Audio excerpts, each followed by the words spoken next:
And we are live, George. Cool. Good evening, everyone. Hope we're doing okay this.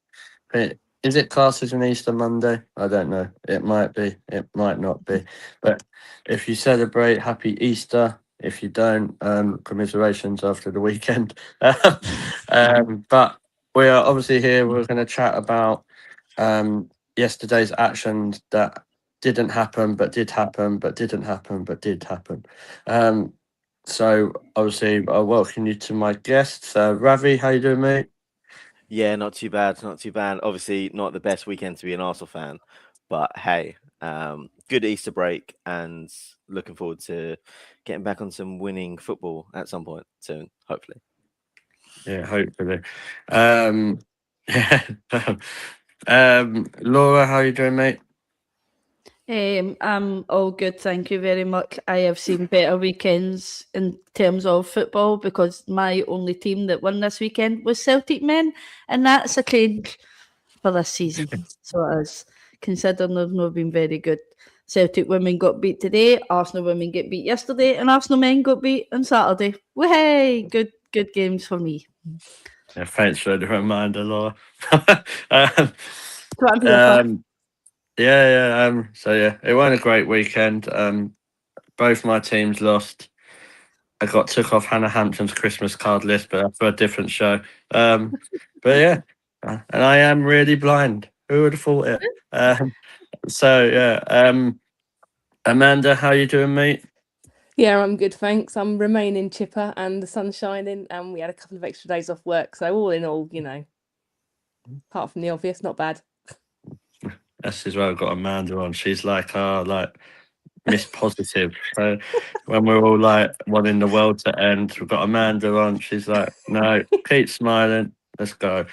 Chantel sitting on the edge of a motorway or somewhere. How are you?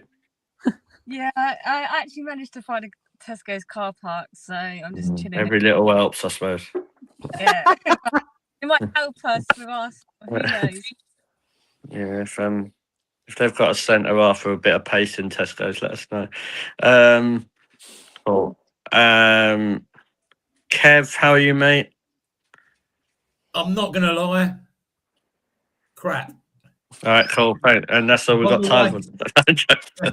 On the way to the game yesterday, I managed to forget about the little van that sits on top of a bridge. And I went flying through at about 60 mile an hour in a 50. So there he was up there taking photographs. So I will have a speed awareness course coming, as well as the defeat.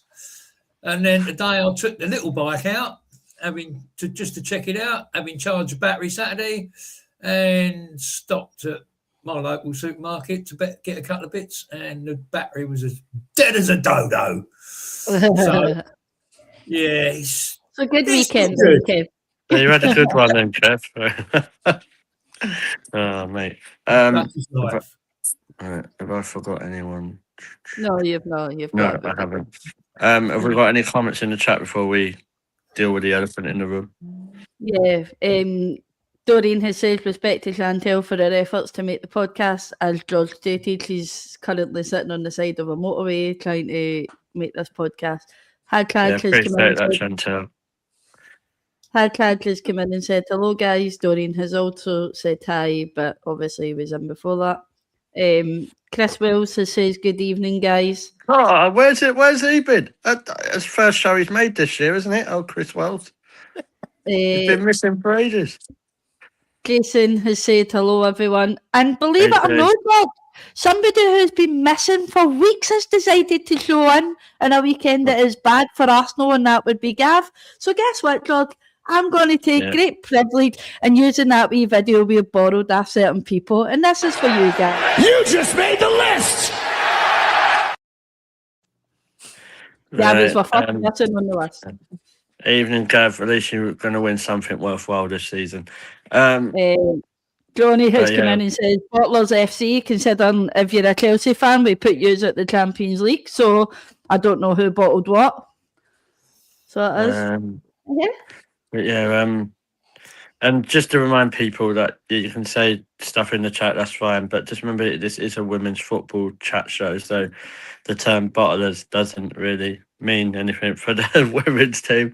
So you're kind of wasting your keyboard time. Cool. But it's nice to see you in, Gav. I've missed you last couple of weeks, mate. It's good to see you back. Didn't see you at the bridge, but yeah, never. But I would say I'd see you in Leon, but probably won't see you there either. So just enjoy it, mate. And Sonia, 10 more years. So let's get started, because we've said, it's not the podcasts are really, really good, in my humble opinion, when we're winning. But we are here. We're not like certain other people that just turn up when they're winning. We're not like a Robbie Williams cover album. We are here. So obviously, Ravi, I'm going to come to you first. I think you watched as much of the game as I did, so we'll. I chose the best 10 minutes, mate. I think. So Yeah, I obviously, mean, I only got the last 15 as well. So yeah, so obviously going into the game, obviously it was a disappointing result. Let's not get that twisted. Brighton, by the sounds of it, completely deserved everything they got with the win. We're not going to character assassinate players. I think it's not a secret. We all know, we've said it enough times, for players who we don't think are good enough. But obviously looking at that lineup, Ravi, does that kind of say to you, it's just another really harsh reminder that we have some squad players that are just not up for that level? Or do you think we should be winning that, or putting a better performance in than that? I think when we've got an entirely fit squad and we put our best 11 out, there's not many. Well, evidently, there's not any team in the world better than us, judging by the last season of competitions.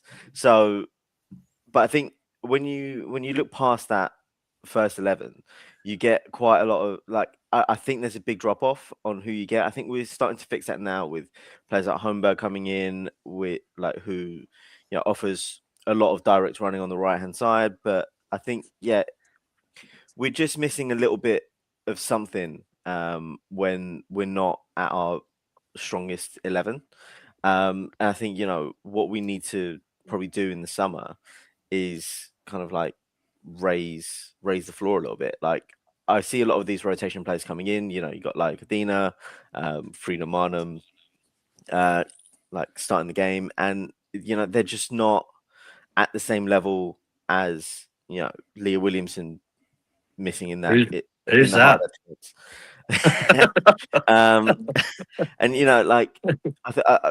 we can talk as much as we want about Marion and Kim Little in the as a double pivot, but we've said all season it hasn't felt like it's worked for us, but we've seen it here completely. It just doesn't. Something felt missing out of this game from even the bits that I saw where we were pushing to come back into the game. But I just think we're missing something in the squad. Cool, nice one. Nice to see a few other people in the chat. It's amazing when Arsenal lose. I love it. It's how many people turn up. Kermit, good to see you, mate. Not spoke to you for a while. Hope you're all good. Hope everyone else is good as well. Please remember to subscribe to the Arsenal Women Chat Show, Mr. Arsenal Podcast, and Highbury Fans Forever. I know some of you are already, but just make you subscribe to all three of them. Really, really helps. Laura, I'm going to come to you, obviously, with a similar sort of question. I think whatever specific players can be called out, but as a team unit, they should be putting a better performance in a game like that, shouldn't they? Again, and no disrespect to Brighton, like I've said, we're a podcast that dishes out the respect that Brighton deserve to win, but from our point of view, they should be putting in better performances than that. And as well, what does that show the mentality for domestically? It's a complete different one from Europe, isn't it? Yeah, I mean, let's not take any credit away for Brighton. They beat us last season as well, and we shouldn't have went into this game as confident as we did. I know I was one of the ones that was confident, but let's not take the credit away from Brighton. They do have some good players in there. They defensively have worked on some stuff, and they have got better at that over the seasons. But the reason most of these players get kept at Arsenal last season was because they're the European champions. That was the reason why these players were kept at Arsenal. And then we go out and put a performance out like we did yesterday, and there's certain players in there that are supposed to be European champions that you're looking and you're thinking, we all said it before we come on the show, that aren't even worth starting in a Charlton team. Like, and as you said, we're not going to call out players. We know who the players are, game in and game out when they get a chance. And we said it at the start of the season, Laia Kadina needs to get minutes to be able to come back up to par. And at this moment in time, I'm looking and I'm thinking, right, she's had a chance. And as many other people have had their chance as well. So I'm just wondering, in these certain players, where is a European champion fighting them? Because to me, they get a medal off the back of the other European champions when I beat them. And that's the way I see it. Yeah, this has been my sort of issue when it comes to it. I'll come to you, Chantel. It's been my issue because I've said for the last few years there's players at the club that probably didn't need to be moved on, but then we go and win the Champions League or they put in a performance and you think, how can they go and beat Lyon, Real Madrid, Barcelona, Chelsea, even Gav, and then put performances in how they are. Like, let's not get it twisted. That's not the only poor performance this season. Like the Brighton that we had yesterday. Look at the Aston Villa game earlier in the season, the Tottenham game, the Man United game. So, what's your views on it? Are you kind of in agreement with us, or are you thinking different? Yeah, I think it's a weird one because I think from the Brighton game, I was talking about this earlier. Like, even say we didn't have our strongest 11 start up, our bench players should be beating Brighton players.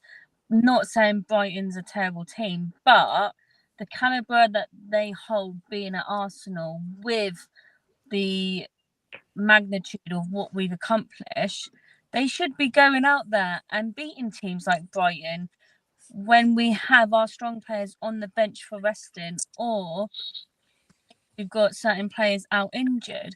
And the most worrying thing is that Little, who I think obviously she's so pivotal for our midfield and the game, she got the highest rating, and you could see how tired she was during that game from the Chelsea game. And then someone who we've said is just riding the wave with Arsenal at the moment, Cody. I do love her, but at times there's things and I'm just like, what are you doing? And she gets the second highest rating out of all the players. So then you've got Hines, Smeela, Lotta, Kelly, all these other players that are not been playing as much, or they've had more rotation and they've still not got more of an impact than what one of the players that we were bashing. So I think it's definitely something we need to look into with the back lineup of when we do have a Leah and Steph out, who are we bringing in? Because at the moment, Lotta and Cody have done good, but they're not a long-term solution to keep carrying the expectations we have as a club to go out and compete in multiple trophies, rather than now slowly getting knocked out to only work on one trophy at the end of the season. And I think that's something that new players will bring if we decide to get any new players coming in. Yeah, obviously coming to you, Amanda, I didn't want to really speak about specific players, but obviously we're chatting about Kadina. I think also we need to probably like spin the coin a little bit and look and actually remember that like Cadena is a fourth choice centre half. Obviously, if Katie Reid was fit and certainly Leah Williamson, I would be expecting one of them to have played. Where are you at with Cadena? I think like because she doesn't have the pace. We know that. Don't take a rocket scientist to work that one out. But do you think we could be in a bit harsh because she is that fourth choice defender and she is having to fill in for two big centre halves who are injured? Well, I mean, like, yeah, she's the fourth, fifth choice centre back. You can't have 5 world-class centre backs at one club because you're not going to keep them all happy and give them the game time they want. So there is going to have to be some kind of pecking order. I like her. She is slow. Say that as someone who can barely make it up the stairs these days, but she's slow. But yesterday I thought Lotta was outstanding. She was brilliant.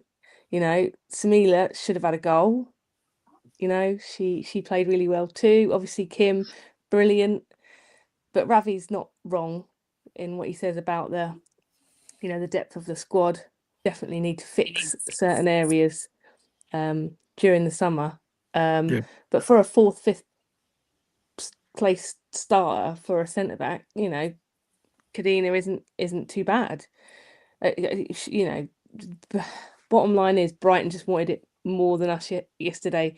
From the second they started, they were at it, and for whatever reason, Champions League hangover probably, it just didn't happen for us yesterday. But we did have some decent performances. Yeah. Kev, coming to you obviously about the game. Obviously, Kim did speak after the game and said, obviously, it's a bad result. Like, let's not get that twisted. But it is one bad result. Do you kind of believe into that sentiment as well? And it was a bit of a Champions League hangover because it must have took a lot out of them at the bridge, mustn't it? What are you thinking? Yes, in some respects, they would have been physically and mentally shattered after that. But we just didn't get the basics right. And we didn't seem to be able to control the ball. Composure was missing, and obviously concentration is the first thing that goes when you're knackered. But I didn't understand the starting 11, if I'm honest. As we've seen in this last block in particular, if you're starting Steiner up top, there's only one choice for number 10. Yeah. And we didn't do it.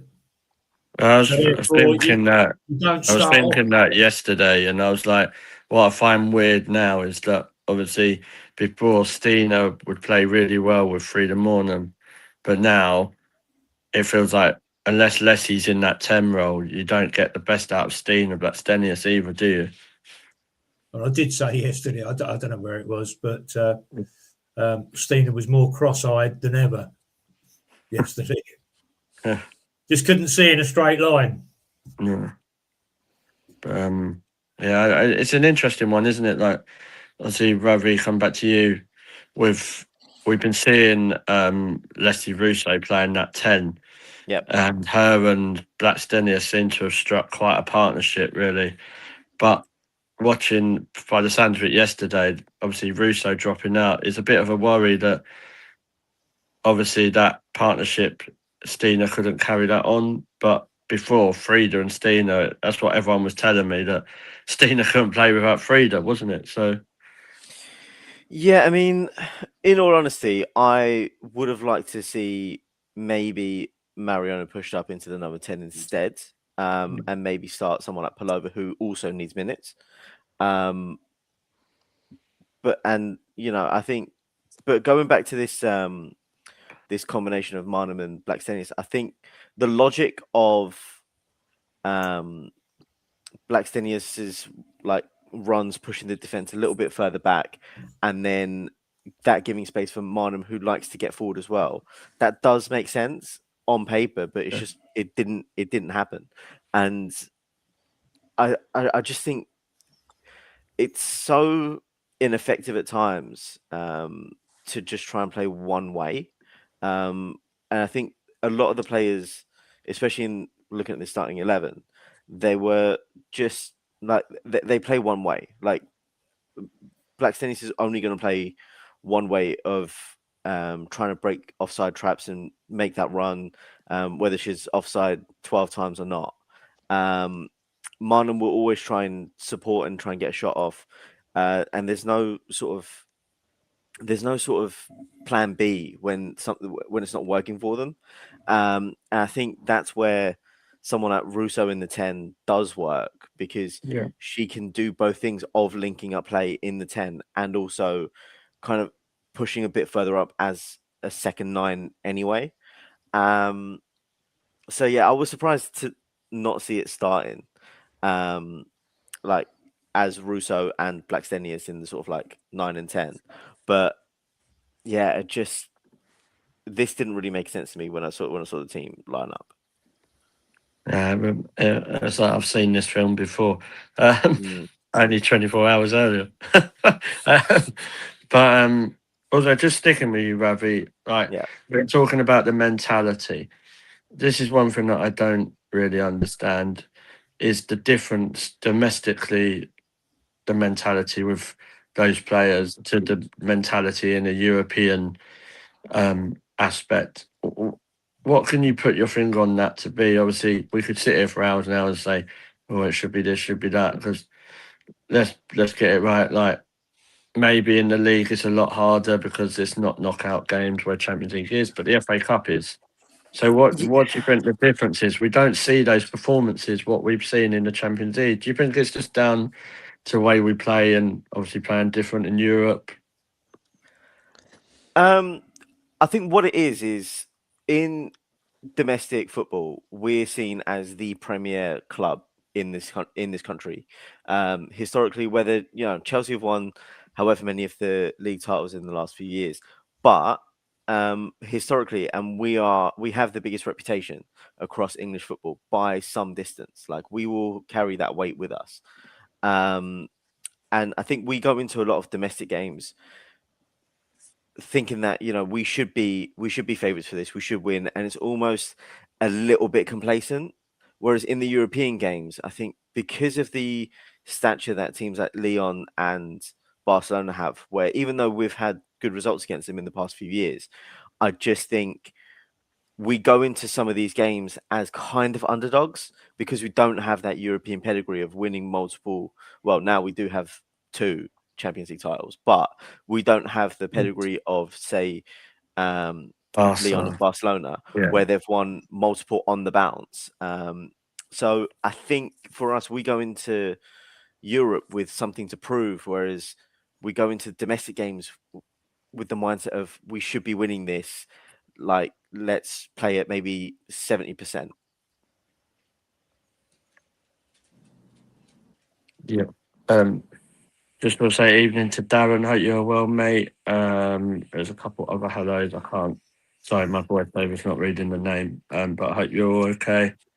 There's Dreamcast as well. Dreamcast has come in and says, yeah, and they've subbed, so I appreciate that.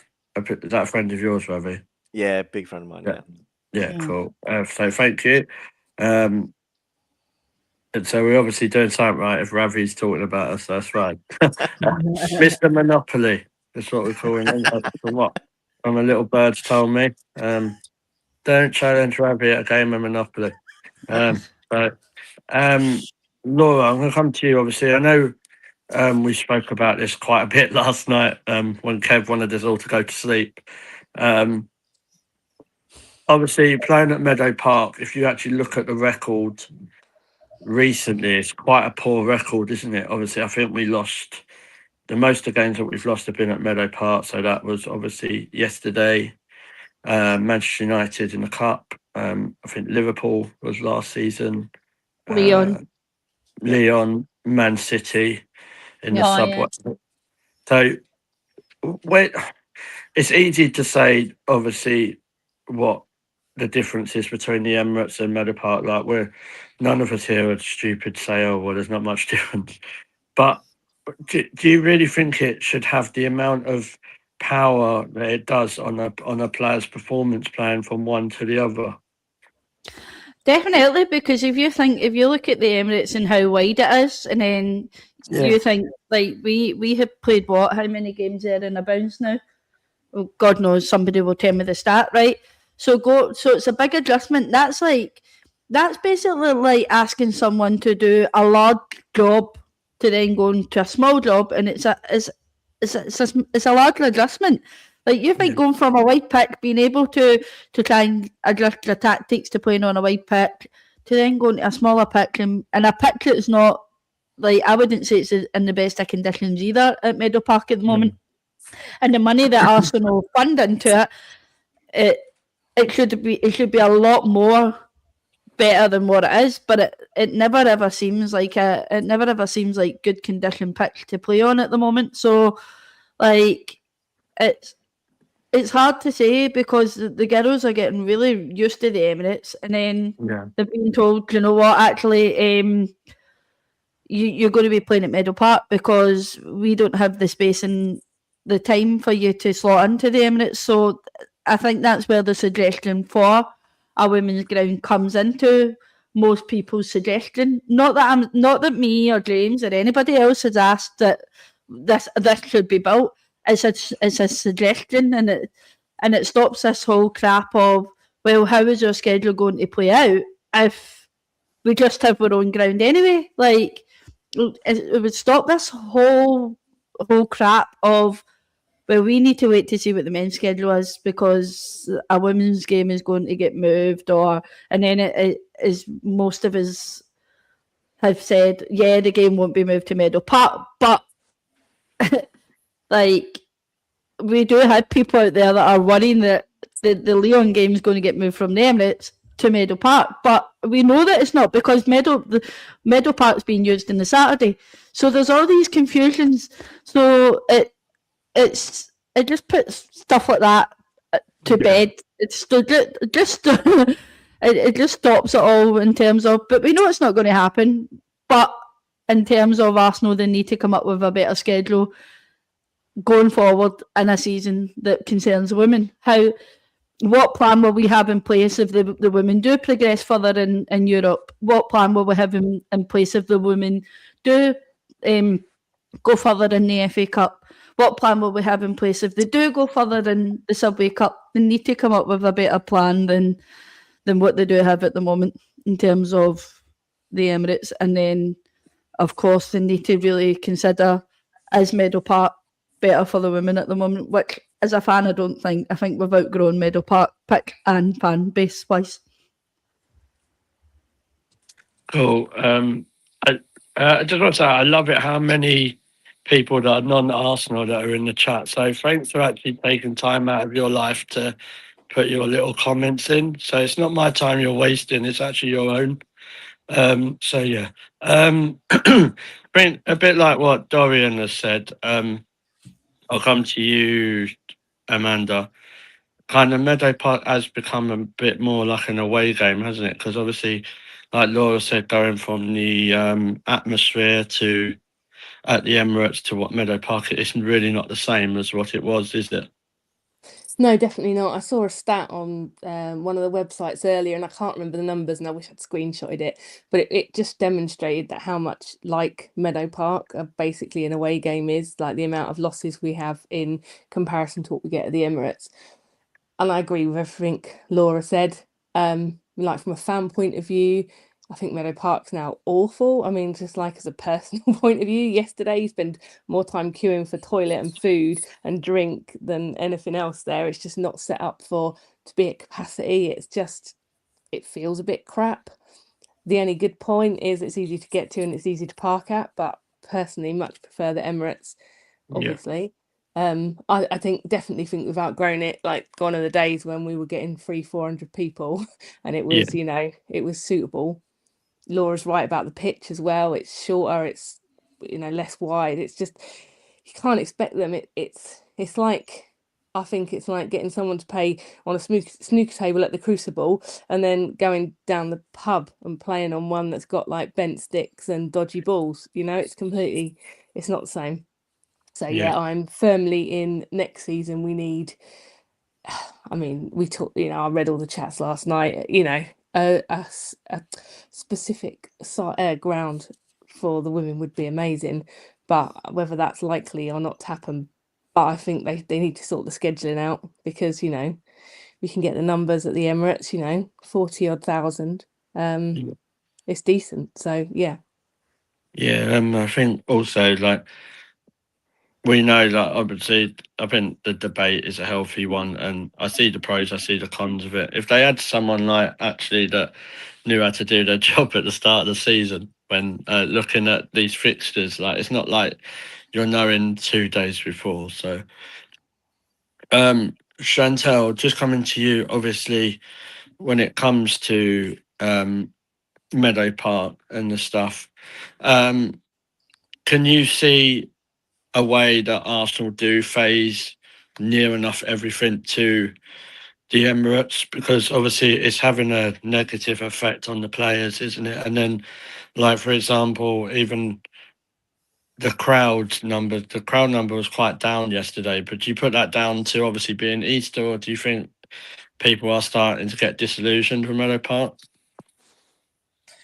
Yeah, I know, like, I drive, so Emirates and Meadow Park is easy for me, but I know for a lot of Londoners that don't drive, it's not the easiest to get to Meadow Park. Like, my friend gets the train and she says how much of a ball ache it is compared to the Emirates. Yeah. And it was like a bank holiday weekend, so I feel like most people were preoccupied doing other things. But even the people that went to the game, I felt the atmosphere was just not there. It wasn't our usual atmosphere. It felt a bit dull. We had the odd chant for one person, then there was a pause, then there was another chant, then there was another pause. I think like you could literally, like, if someone coughed, you could hear it in the stands. And then as I think it was Dorian or Darren, like Kate McCabe came on and it kind of like boosted everyone again. Russo came on, like obviously she was like clapped and that lot, but I think we as fans will sometimes get hyped up by the players and how the team's playing.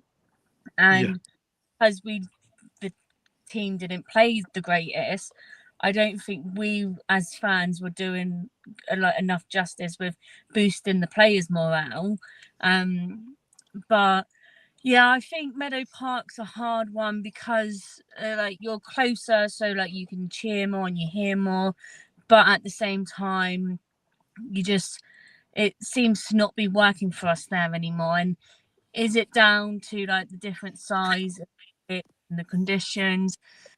But like these are players that are higher caliber, so they should be able to transfer certain skills from one pitch to another.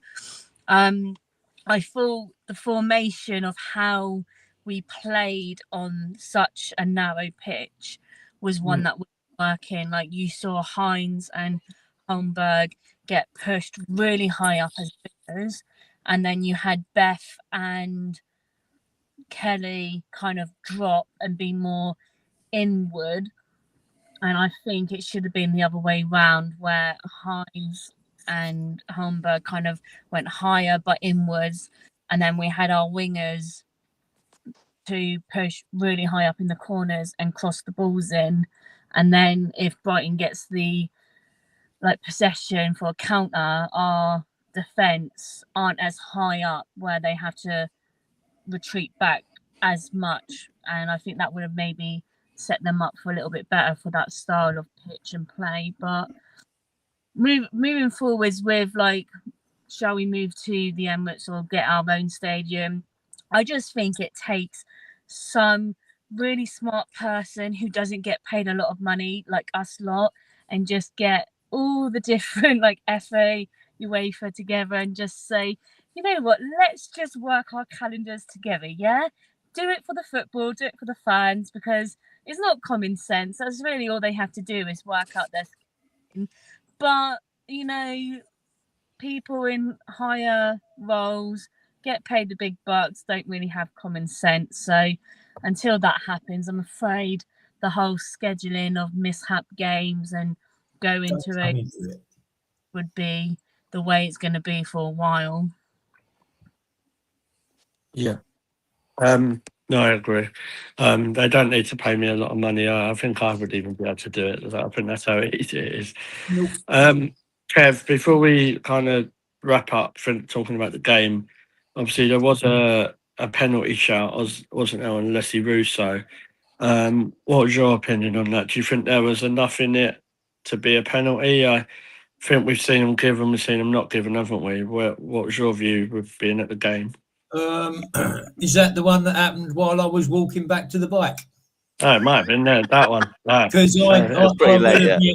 For the first time ever, Mm. I walked out on 85 minutes. I'd seen enough. Yeah. Um, So yeah, that one. Yeah. Yeah. Popping back to the scheduling bit for a minute. Yeah. Common sense will never even enter the conversation. The only way it works is if you have got your own ground. Because with draws for multiple cups taking place for the men's team, the women's team, the under 21s, because you have to factor all that in for Meadow Park as well. Fixtures, like I say, they change all season long because of cup games. You don't know if all the teams go all the way in their various cup competitions. I think you'd even struggle to fit the excess games in at Meadow Park with the amount of our teams that play there. We're not going to get our own ground, not in North London anyway. There's nowhere to build it, is there? No. First of all, unless you're not down the train stations, but about that. Yeah. Who needs train parks, to be honest? Yeah, there will always be congestion problems as far as grounds go. We're not lucky enough to have somewhere 50 miles away where we can have our own ground because like the Joy, you ain't going to get anybody turn up. So they don't. Money, you take choice. Yeah. Ravi, just coming back to you, obviously about the stadium chat. Yeah. Where do you sit with it? I think where I sit with it is I understand it, but being an Arsenal men's fan, I saw how much crap and how many bad years we had for the Emirates to be built.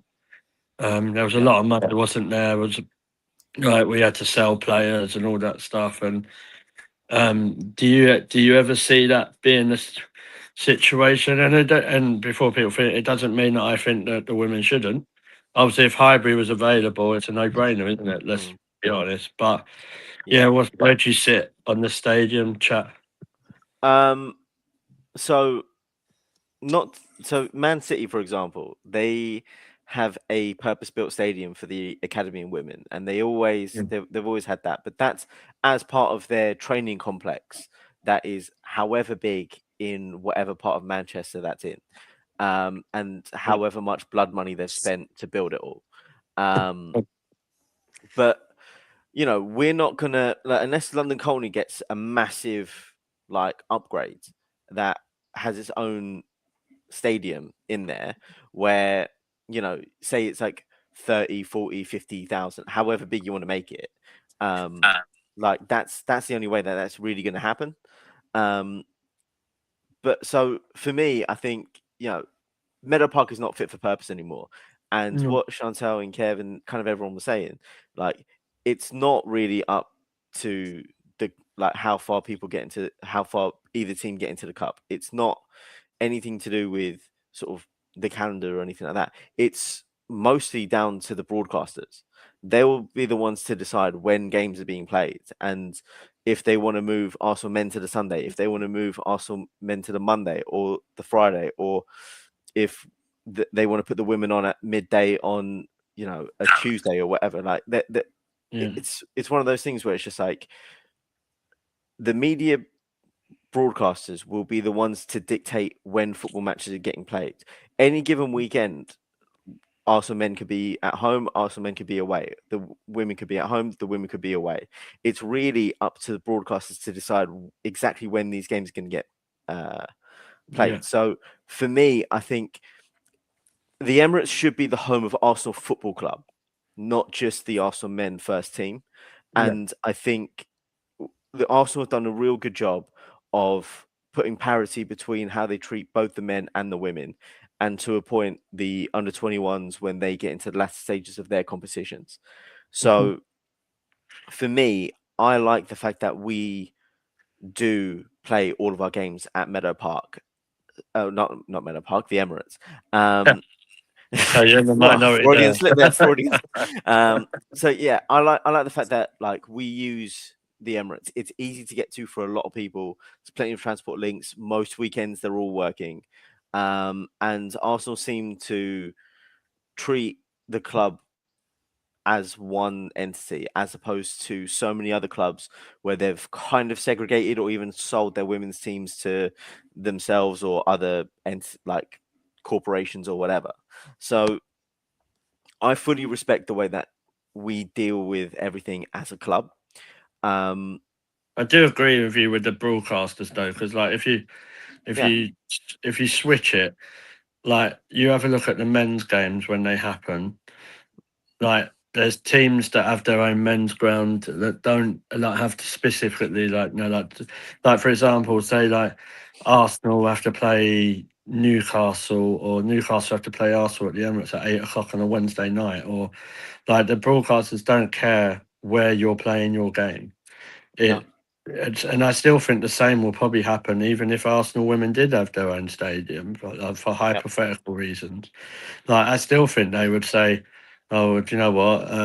You're going to be playing Liverpool at Anfield on a Sunday night at whatever time if they wanted to, or Sunday morning at 12, or and vice versa." And I think that's what you have to think as well. Remember that, and I do see the pros and cons of it. Arsenal Football Club are a very global club. Let's not get that right wrong. Like you're going to have people traveling from all over the world, so and you're never ever going to please everyone. But and I think if you can sort the broadcasters out first, that's the main issue. I think you have to, like, let's be honest, why would you put Arsenal versus Brighton on at Meadow Park on Easter Sunday at that time when, I don't know, maybe they could have played it on the Saturday, maybe because it wasn't obviously Arsenal was away. Do you know what I mean? Yeah. So we had this same conversation the other week, guys, didn't we? With the Brighton game that got called off. Why didn't they play it at the Amex? Well, we can't be biased. Why did Arsenal not say you can play it at the Emirates? Yeah. So yeah, I mean, it's a catch-22, really. I think, to be honest. Yeah. I just think, you know, this whole weekend in advance, we knew that Arsenal were going to be like the men were going to be away at Southampton this weekend, regardless of whether that was going to be the Saturday or the Sunday or Friday or Monday or whatever. We knew that we were going to be at home on this game. We could have easily sold tickets as part of like an Easter package, like really push out some marketing, get family in for like 20 quid or whatever.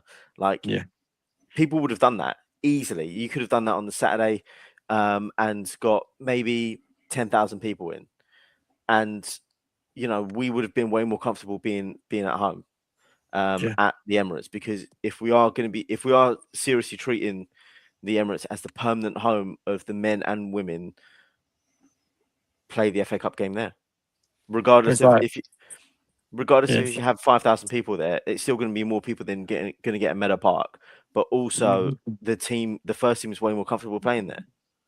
It's just like Gav said. Obviously, Chelsea played Tottenham today. Why could Arsenal not play their game today? Like Chelsea did. because it's down to broadcasters, mate, who picks the games. They obviously, some reason, wanted Arsenal versus Brighton at 1 on Easter Sunday. Contracts. Well, yeah, and it's all about the money in it as well. Like sometimes, but we could have another show just about TV broadcasters, I think, if we wanted to. But cool. We'll wrap it up there. We have got a giveaway to do. Laura, are you okay to do that? She's current. There she is. I don't think. I'm currently I knew here. she was around because I think she was typing. She's But like Beetlejuice. Say her name and she's appear. Yeah, I was gonna say. Sorry, Laura my Hendry. dinner.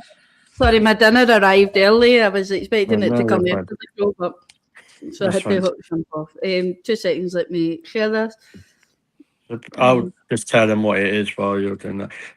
So obviously we've got a giveaway from the brilliant Ruth Beck. It's a signed Leah Williamson photo. If you remember her. I thought it was ironic to do this in as it's the international break. So hopefully we might see her afterwards. But yeah, is so that thank you is that to showing up for everyone. people? So thank you to everyone who took part and subscribed and all that. I really appreciate it, and good luck. Is it showing up for people? Yeah. Yep. Yeah, no worries. The winner is Leah Williamson. Imagine that. Oh, And it's one who follows on obviously Twitter and stuff. And it's Adriana988A. So we will reach out to her on Nice one. Twitter and get Yeah, that sorted. congratulations, Adriana. So yeah, we'll be back hopefully with another giveaway soon. But obviously, it really, really helps, and we're very lucky to have these sort of giveaways. So appreciate that. But definitely go and give Ruth Beck a follow. She's got some good stuff on there and some newer stuff. So, but yeah, just want to say thank you to everyone for today. Obviously, we're going to wrap it up there because not really much else to talk about, to be honest. So just want to say thank you to some of the people in the chat. Obviously, all the usual lot. Thank you. Hope to see you soon. Obviously, we're going to have a bit of a break from the Arsenal shows because of the international break. But for those who don't know, we are starting to do non-Arsenal stuff. So there's going to be hopefully like a show during the international break, which I think Laura is going to be doing.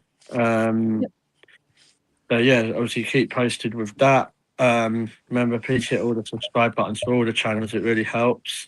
So I just want to say thank you to my guest, Kev. Thank you for coming on. I know it wasn't one of the best shows, but we're here, mate. Yeah, whatever the weather, Exactly. we're on it. Exactly. Yeah, so I appreciate you being here as well. Ravi, thank you as well, mate. It's good to have you back on the show. Hopefully, I was hoping it was going to be a better, more positive show than that, but you brought the positivity as well. So thank you, mate. yeah. No worries. Always good to be here. And yeah, hopefully you can come on a bit more regularly. Yeah. Oh, and also just something, and I haven't even told Ravi this, so it's going to be new to him. But obviously, next season for the men's FPL, me and Ravi are going to be doing a regular FPL show. So obviously, thanks to Jonesy, but he's going to take a step back, and Ravi's going to be doing it with me. So, yeah, there you go, Ravi. There's your news. Yeah. Well, yeah. Well, there's your Easter egg. well, it's the best Easter Yeah. gift I'll have. Yeah. I'll have this year. So yeah, looking forward to it. Hopefully not. Hopefully they're saying in May, but well, I'll take the FPL love as well. Chantel, really appreciate it. I know you're in a car park in Tesco's somewhere in Southampton, probably. I'm actually heading up your way, so it's all good. Oh, that's fine. Don't talk to me about Southampton. But I have promised everyone that I'm never ever going to an Arsenal versus Southampton game at St Mary's ever again. Just not doing it. I've been 4 times. We've lost 4. That is not. Just not now. So yeah, but it really means a lot. You taking time out to come on the show. Nah, always happy to be on the show and be with you lovely people. And again, I do apologise for Southampton. I am Arsenal through and through, I promise, even if I do live in that shithole of a place. Yeah, that's fine. I'll let you off. Amanda, always positive and Thank you. smiling as always. So thank you. You brought the shining light of the podcast. You are, Oh, especially when thanks. we're all miserable bastards because our like weekend's been like destroyed by 22 people. So Thank you. My lucky socks got holes in them yesterday. I think that might be the reason that we lost. So oh, I've thrown them in the It bin was- and I'll get some new ones for when we get It back. was called Holy Sunday for a reason. yeah. Yeah, there you go. So that's the breaking news for the international break. Amanda has bought new socks, so at Lucky least she socks. knows New when to lucky bring socks. at least she knows when to bring the right ones, not like what we done the other year. Cool. Thank you. No worries. And then Laura, thank you as always. Thank you for everything you do. Even when we don't agree on everything, we're still really good friends, and yeah, you're still amazing. So It's a debate that had to be had in it. Some people Yeah. like it, some people don't. Some people like Freedom Annum, some people don't. There you I go. don't know. So I think that's we gone all, down we a all bit. can't Then. agree. I think So that it is. percentage has gone from 25 to about 5 now. So I have to say you was right all along. But yeah, so obviously we will be back. Just keep an eye on our shows, social. Sorry, I can't remember off the top of my head when we'll be back for the Arsenal stuff. But obviously, like we say, all keep smiling, enjoy the international break if you can. Just remember, be kind, and good night, everyone. See ya.